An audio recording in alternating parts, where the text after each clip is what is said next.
Bismillahirrahmanirrahim. Assalamualaikum warahmatullahi wabarakatuh. Waalaikumsalam warahmatullahi wabarakatuh. Sebelumnya terima kasih banyak, terutama pada pembicara dulu nih, karena wadah berkah besar ya, dapat pembicara-pembicara kelas seperti ini, Pak Dubes, His Excellency kalau di Dubes dipanggilnya, Pak Yusrakan, Bang Samuel Watimena, itu Bung Samuel Watimena.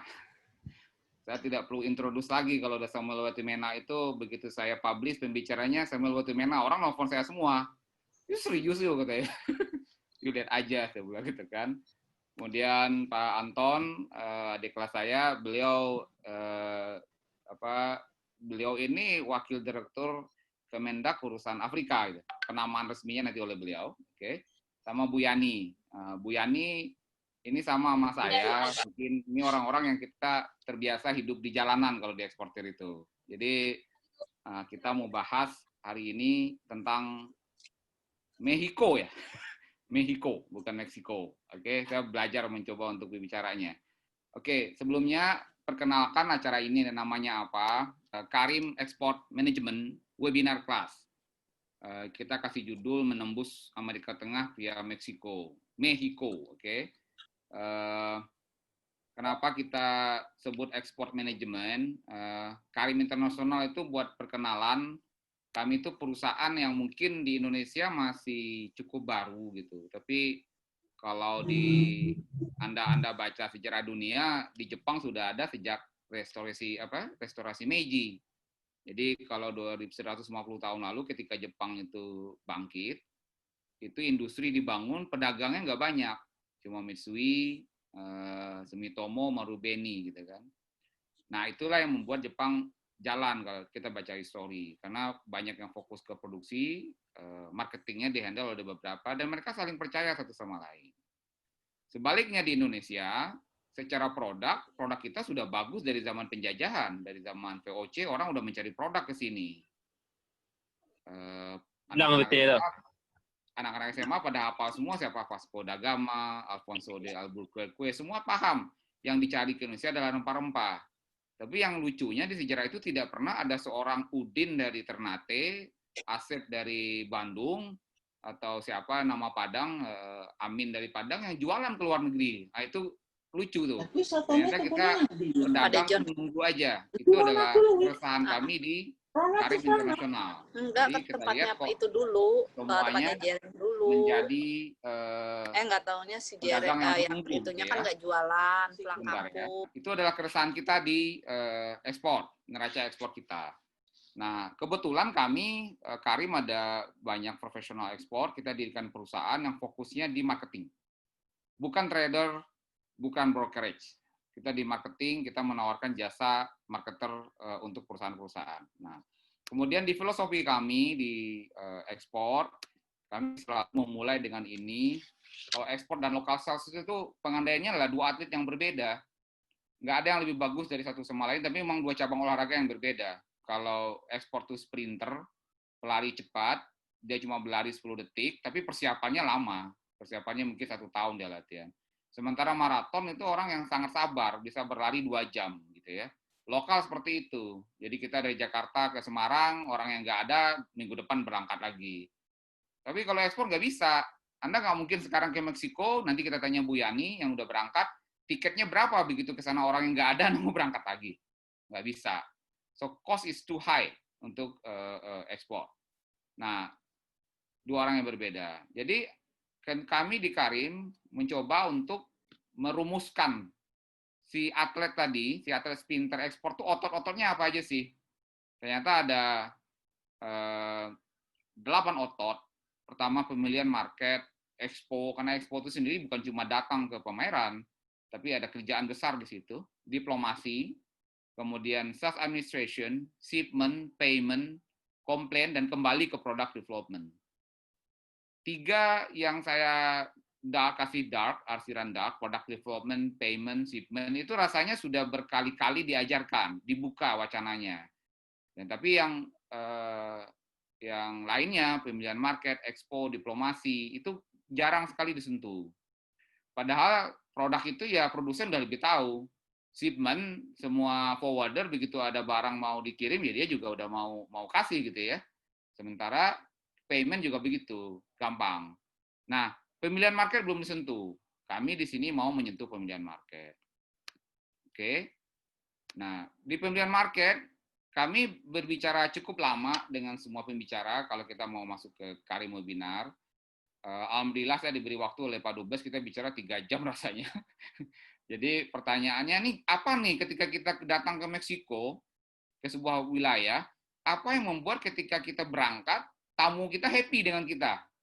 Nah, itu pertanyaan saya. Apa yang membuat mereka remember kita? Jangan harap Anda berangkat ke sebuah negara, kemudian orang langsung order aja. Nggak mungkin. Nomor satu dulu adalah apa yang membuat mereka ingat teman kita. Karena kalau udah ingat baru dia nanya, kemarin harga berapa ya? Kemarin spek berapa ya? Nggak bisa kita ngomong spek, ngomong harga, segala macam kalau dia nggak akan ingat. Gitu ya. Nah, ketika diskusi sama Pak Dubes, itu ternyata persamaan budayanya tinggi sekali. Gitu ya Pak Dubes ya. Persamaannya budayanya tinggi sekali, makanya saya invite beliau, Pak, bisakah ngasih pencerahan ke teman-teman pelaku usaha ISIS Meksiko. Ini budayanya apa yang sama dengan kita. Jadi di Karim Webinar kami tidak akan berbicara banyak tentang data-data yang Anda ikut webinar A dengan webinar B, datanya nggak akan pernah berubah atau tidak berubah sedikit jauh lah. Neraca dagang tidak akan berubah. Kita pun lihat neraca dagang 15 tahun ke belakang tidak akan berubah. Karena itu datanya begitu-begitu aja. Tapi yang belum dibahas adalah how is the people, bagaimana membuat orang itu langsung ketemu sama kita tuh senang sehingga dia ingat, oh, I will do business with this guy gitu loh. Rasa itu aja pembukaan saya karena ini kemudian adalah materinya Karim. Nah, oke, Bapak-bapak, Ibu-ibu, sekali lagi saya perkenalkan kita punya pemateri yang luar biasa. Pertama, jadi di webinar ini pembukaan saya cuma itu. Kemudian nanti yang bicara pertama Pak Dubes, beliau udah siapin materi yang bagus sekali tentang Meksiko secara neraca perdagangan tetap ada sebentar, kemudian kebudayaan, apa yang beliau temukan, saya berani bilang beliau temukan di Meksiko dan Nusantara. Dan saya kemudian minta pindah ke Bung Semi, karena apa yang beliau temukan ini sebagai diplomat, itu rasanya bidang kerjanya banyak di Bung Semi nih. Please gitu ya, kasih insight dikit Bung gitu ya. Nah kemudian saya minta ke Bu Yani karena kita orang-orang lapangan di mana trip gitu ya.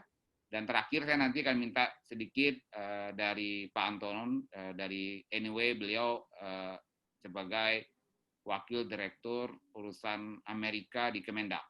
Jadi di tataran dewa-dewanya di Kemendak apa yang dilihat di di Amerika Latin. Saya rasa pembukaan saya itu doang. Terakhir, Pak Dubes, para pembicara, tadi saya sudah sebut, izinkan saya mengulang karena para peserta baru hadir. Ini adalah webinar Karim, webinar kelas yang kedua. Yang pertama kita adakan 2 minggu lalu tentang Korea. Saya mencoba sebagai moderator untuk try my best to present to you the webinar, dan salah satunya si peserta ini saya kelompokkan dulu dalam satu grup. Tujuannya sederhana sebenarnya. Dia kalau nggak bagi link tuh ke satu tempat gitu, Bung Semi. Sehingga ketika lu ngomong, gue nggak add. Asalnya sederhana itu. Tapi alhamdulillah ternyata ini kelas-kelas businessman yang gila-gila semua nih, antusias sekali. Jadi kita buka grup dari hari Sabtu doang, karena memang tujuannya untuk teknis, tapi diskusinya udah sangat jauh dan bagus sekali. Jadi saya harap nanti dalam 2 jam ini kita akan dapat diskusi yang bagus dari teman-teman, dan Bapak-bapak, Ibu-ibu peserta, saya nanti akan persilakan Anda untuk bertanya. Saya cuma kasih satu atau 2 pesan gitu ya. Ingat judul gitu ya, judul kita tentang Meksiko, dan jangan terlalu detail. Jangan tanya produk gue masuk apa enggak. Kita bicara people-nya dulu. Ketika Anda udah kenal people-nya, gimana yang membuat dia lovable to you, rasanya produk ngikut deh. Saya pikir itu aja ya. Oke, selanjutnya saya izinkan saya perkenalkan pembicara utama, Pak Dubes His Excellency Yusra Khan.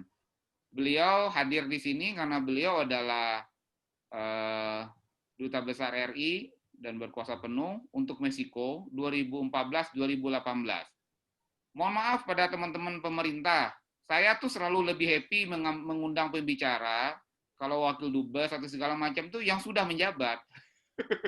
Karena lebih lepas, sudah selesai. Ya mohon maaf ya, jadi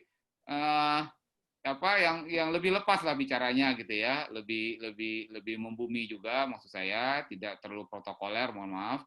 Dan saya juga bicara sama beliau lama, dan habis itu saya serahkan ke Pak Dubes. Kemudian sebelum di Meksiko, saya rasa CV-CV pembicara saya udah share semua ke teman-teman peserta. Saya sebutkan nanti karena ini bakal di YouTube.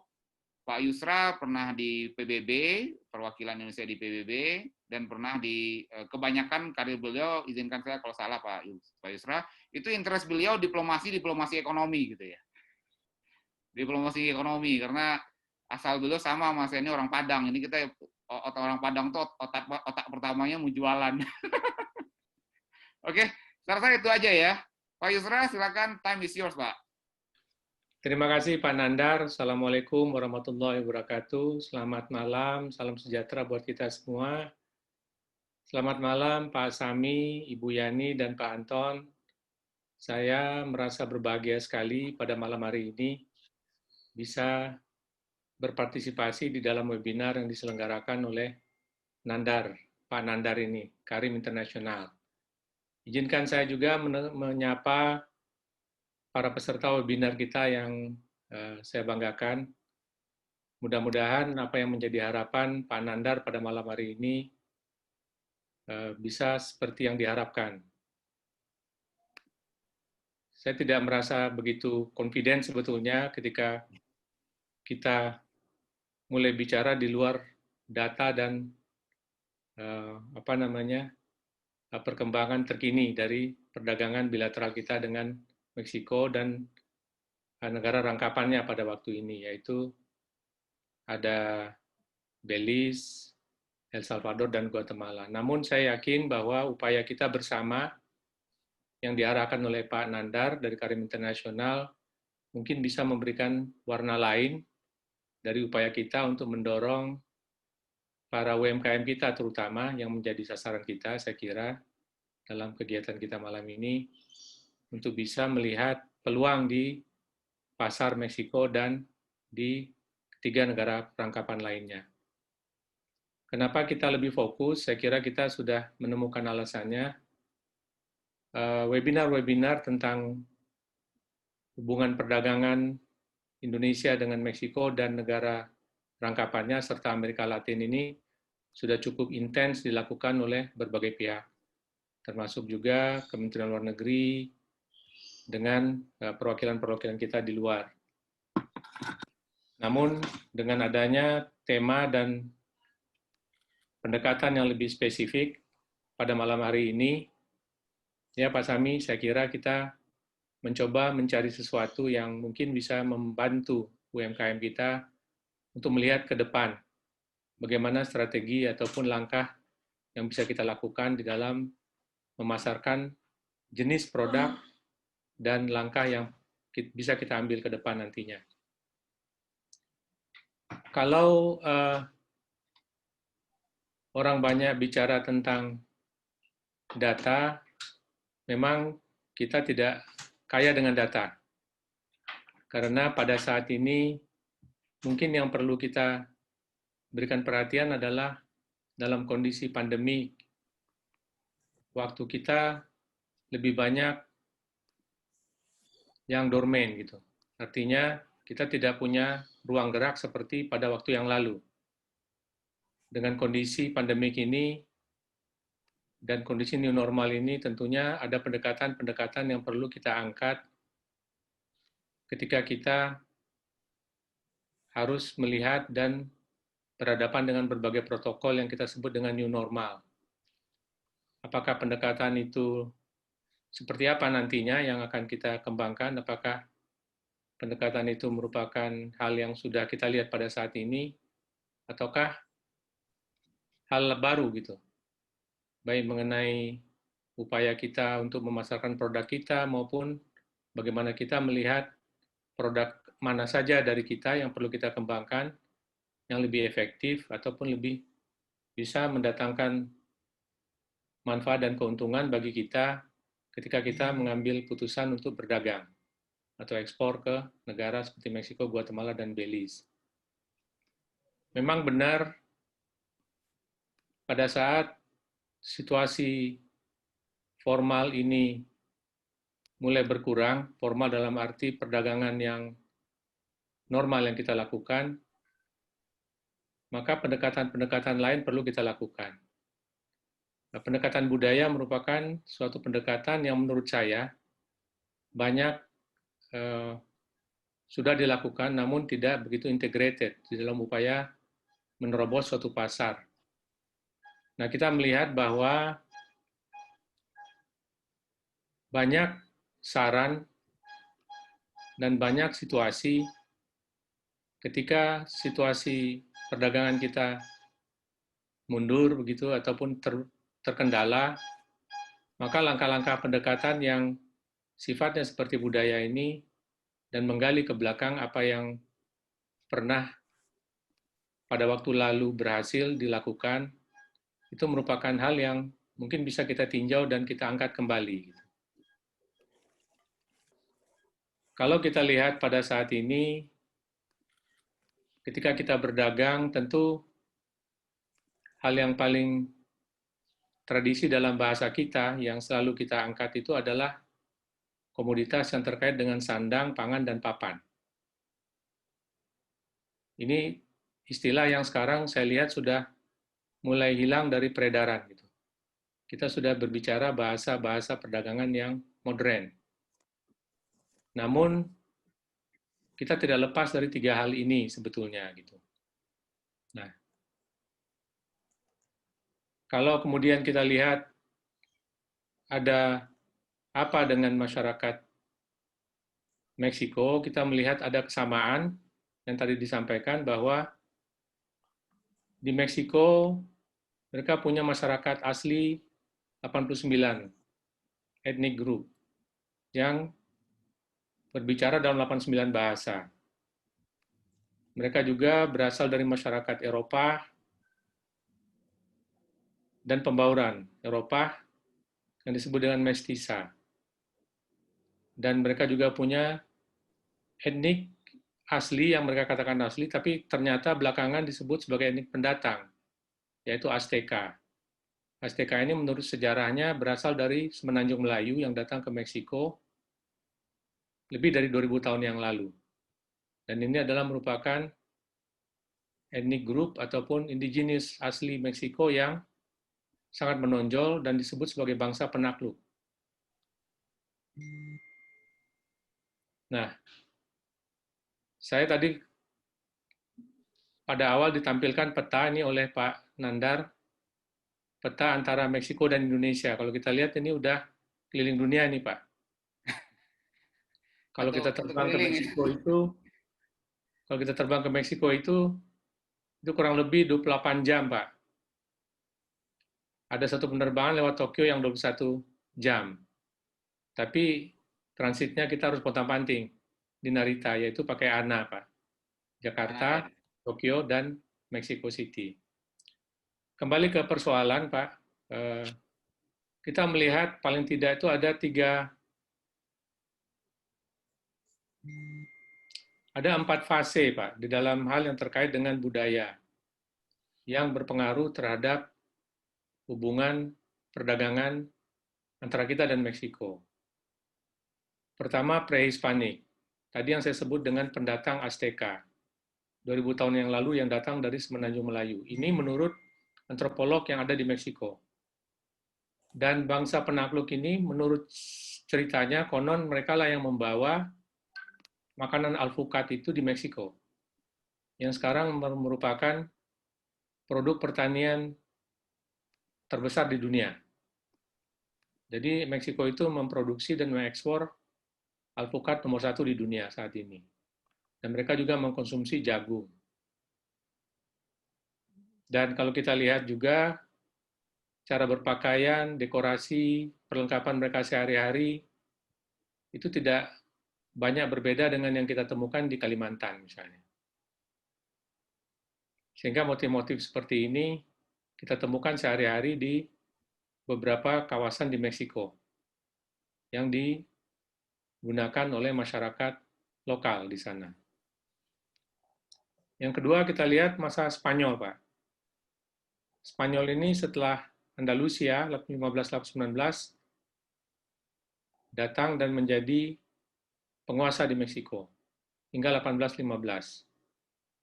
Nah, Spanyol membawa suatu budaya baru di Meksiko.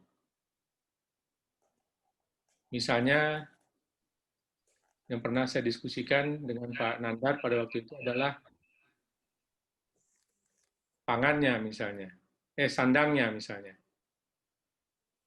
Saya tertarik pada waktu itu dengan Pak Nandar ketika kita bicara soal sandang ini karena begitu saya datang di Meksiko, saya berkunjung ke beberapa daerah, saya menemukan banyak tenunan yang mirip dengan tenunan yang saya pakai sekarang ini.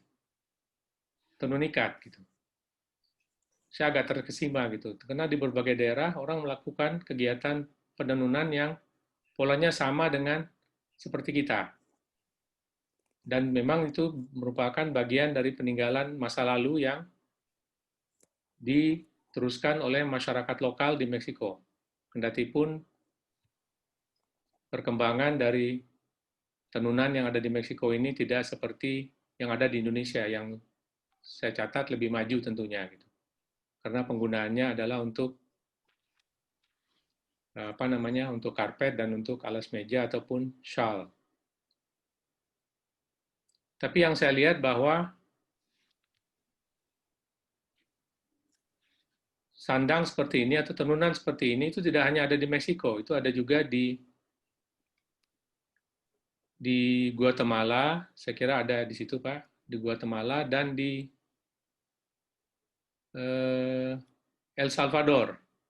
Nah, ini gambaran tenunan seperti tenunan ikat yang dibuat oleh Meksiko. Di beberapa negara bagian, mereka membuat ini, Pak. Kemudian juga ada di Guatemala dan ada di El Salvador dengan pola yang sama. Nah, kemudian kita lihat itu adalah Presiden Meksiko yang menggunakan baju guayabera. Guayabera itu dari dulu sampai sekarang itu warnanya putih aja itu, Pak. Tidak pernah ada variasi lain gitu. Kalaupun ada, cuman warnanya saja yang sedikit dirubah, mungkin biru muda dan lain sebagainya. Dengan motif bordiran yang seperti kita temukan juga di beberapa wilayah kita. Nah, kita tahu bahwa kita juga bangsa yang pernah dilalui oleh Portugis, yang budayanya kurang lebih sama dengan Spanyol. Nah, kalau kita lihat Indonesia, mulai dari utara, Sumatera Utara, Bali, Lombok, sampai ke Kupang, kita naik ke atas di Sulawesi Utara, dan kita temukan motif-motif turunan seperti ini. Dan ini menjadi bagian dari dekorasi kehidupan sehari-hari, selain dari pakaian dan yang kita pakai sehari-hari di rumah tangga. Nah, ini saya melihat ada kaitannya dengan bagaimana Spanyol masuk di Meksiko dan memperkenalkan budaya ini. Demikian halnya juga Portugis masuk ke Indonesia yang budayanya kurang lebih sama dengan Spanyol. Kalau kita lihat juga kemudian makanan, Pak. Sejak tahun 30 yang lalu itu, Meksiko komit untuk membawa beberapa jenis makanan dari Indonesia ke sana. Misalnya ada mangga, ada rambutan, dan ada nangka. Nah, sekarang kita mencatat bahwa Meksiko adalah negara eksportir mangga nomor 1 terbesar di dunia. Kalau Filipina mengklaim bahwa mangga itu dari mangga Filipina, mangga Manila. Tapi kita tidak menyebutkan dan kita tidak membantah hal itu.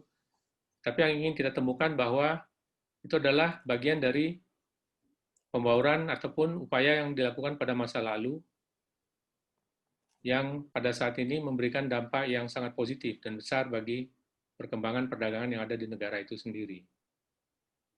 Model cemilannya juga demikian, Pak. Apa yang ada di kita, mereka juga punya. Nah, kalau kita lihat gambar-gambar di sini, ini adalah seperti Sentro Banamek. Nah, ini adalah, Pak, ini gambar yang ditampilkan oleh Pak Nandar, ini adalah pasar Sentro Abastos. Ini pasar tradisional terbesar di, kalau saya boleh katakan, mungkin ini paling terbesar di dunia ini. Sangat luas. Dari satu los ikan ke los buah, itu kita bisa nyetir sampai 10 menit nih. Dan sangat rapi penataannya. Dan pola yang mereka lakukan di dalam perdagangan di pasarnya, kurang lebih seperti kita juga tentunya. Gitu.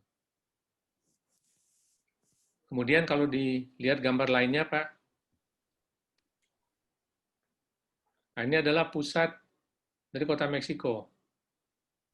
Pusat perdagangan tradisional dan modern yang tercampur, karena bangunan lama di sana itu tidak diizinkan untuk diganti, oleh karena itu kita melihat bahwa ada kesan klasik di sini. Gambar berikutnya di sebelah kanan itu ada tenda, Pak. Itu adalah tenda di mana culture dari seluruh dunia ditunjukkan di situ melalui produk dan juga makanan. Jadi setiap bulan Mei itu akhir Mei itu diadakan semacam feria. Feria itu semacam festival budaya dan makanan yang berlangsung selama 20 hari. Itu mengundang berbagai produk dari bermacam-macam negara yang perwakilannya ada di Meksiko. Terus Pak, ada gambar lain tadi, Sentro Banamek itu adalah salah satu, ini adalah mall, dan di sebelah bawah itu yang ramai adalah restoran di sana. Itu contoh crowd di Meksiko, bagaimana antusiasme masyarakatnya terhadap pasar. Ini adalah warisan yang saya kira kurang lebih sama dengan yang kita temukan di tempat kita. Cuman mungkin kita belum memiliki tempat seperti ini, restoran yang besar dan luas seperti ini. Ini cara-cara mereka mengkapitalisasi bagaimana memanfaatkan budaya dalam konteks modern dalam mendorong terjadinya bisnis di sana. Itu kolonisasi Spanyol, Pak. Kemudian kalau kita balik, lagi ada suatu sejarah lain yang disebut dengan Acapulco Galeon. Galeon ini adalah merupakan perjalanan perdagangan yang terjadi antara Asia dan Meksiko sebetulnya, yang pada waktu itu dimulai dan pusatnya itu ada di Manila. Manila ke Acapulco, jadi melintas di Lautan Pasifik. Nah, ini adalah memulainya bagaimana transaksi perdagangan itu dilakukan antara Asia dan Amerika pada waktu itu. Karena itu dilakukan sejak tahun 1556 pada waktu itu. Sampai tahun 1815. Selama 250 tahun, transaksi itu dilakukan dengan menggunakan kontainer Amerika yang masuk melalui Manila menuju Acapulco, yang pada waktu itu adalah pelabuhan terbesar di pantai barat Meksiko atau pantai barat Amerika pada waktu itu. Dari sanalah masuknya dan dikenalkan budaya porselin dan rempah-rempah yang berasal dari Asia. Dan dari Meksiko menuju Manila juga diperkenalkan berbagai produk-produk pertambangan, utamanya seperti silver dan kerajinan perak ini. Yang kita lupa juga adalah bahwa ketika di kapal besar yang membawa produk dari Asia menuju ke Meksiko, di situ ada ahli dan ada rempah-rempah. Dan kita tahu bahwa rempah-rempah itu berasal dari selatan Filipina, yaitu Maluku Utara di situ. Sementara kita tidak melihat ada catatan sejarah bahwa ada orang kita yang ikut di kapal. Sejarah mungkin melupakan ini, karena kita tidak terlalu telaten melihat bahwa sesungguhnya ada komponen ataupun ada orang-orang kita yang ikut di kapal yang membawa logistik dan bertanggung jawab terhadap logistik dari kapal yang berlayar menuju Acapulco itu. Nah, ini berlangsung selama 250 tahun, Pak. Dan ini sudah diikat dan sudah menjadi bagian dari World Heritage yang didaftarkan di UNESCO. Kemudian yang terakhir itu adalah abad 19, yang kita kenal dengan abad kontemporer, yang mungkin dimulai tahun 1945, di mana kemudian kita kenal adanya revolusi produk, revolusi sandang, pangan, dan papan, yang terjadi dan berinteraksi antara Meksiko dan berbagai negara di dunia yang sudah ada di Meksiko pada waktu itu dan sudah menjalin hubungan bilateral dengan Meksiko. Karena pada waktu 1945 Meksiko sudah merdeka.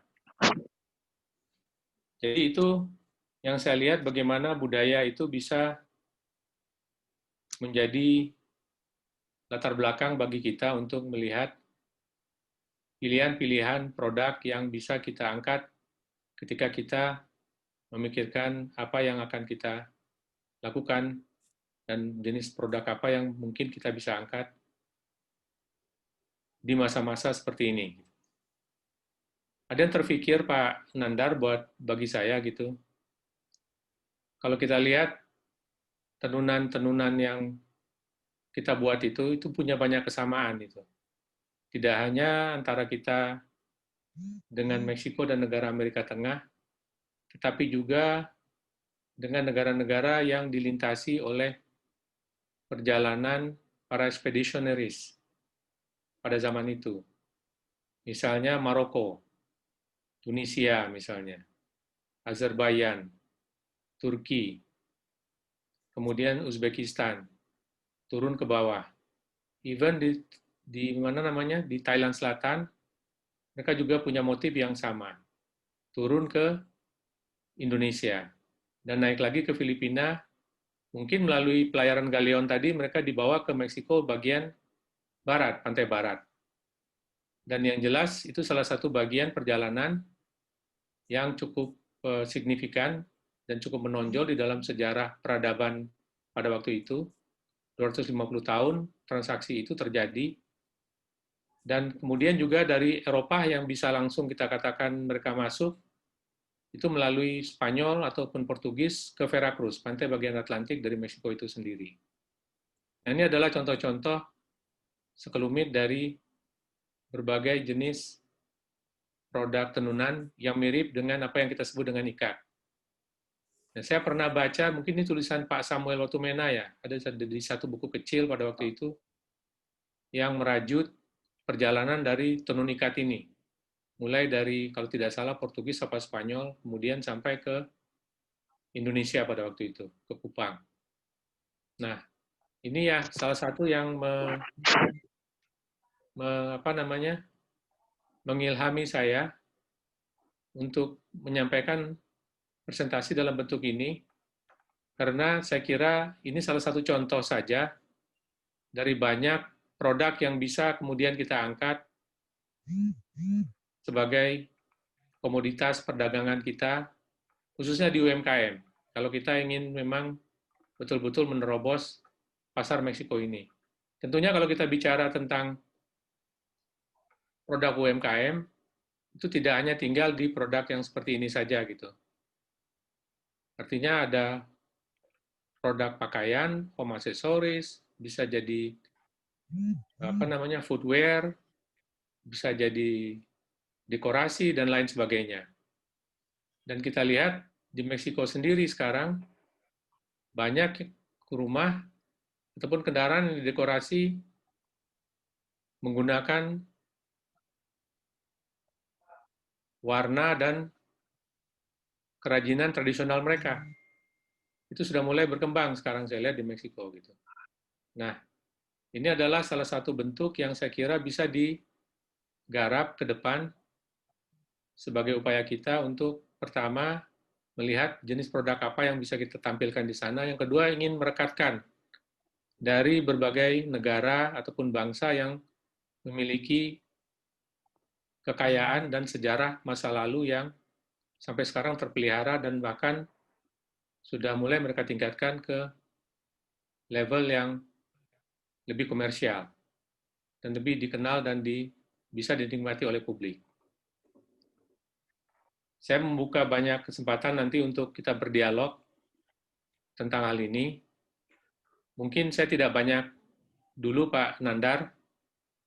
Saya cukupkan sekian dulu, nanti kita punya banyak ruang dan banyak waktu untuk berdiskusi lebih jauh tentang apa saja dan bagaimana kita menyiasati langkah kita ke depan, karena masa pandemi ini masa yang cukup lama, dan transaksi yang terjadi itu tidak lagi normal, tetapi new normal. Bagaimana kita menerjemahkan new normal di dalam pemilihan produk kita dan tampilan kita, serta pendekatan kita ke depan. Nah, ini perlu kita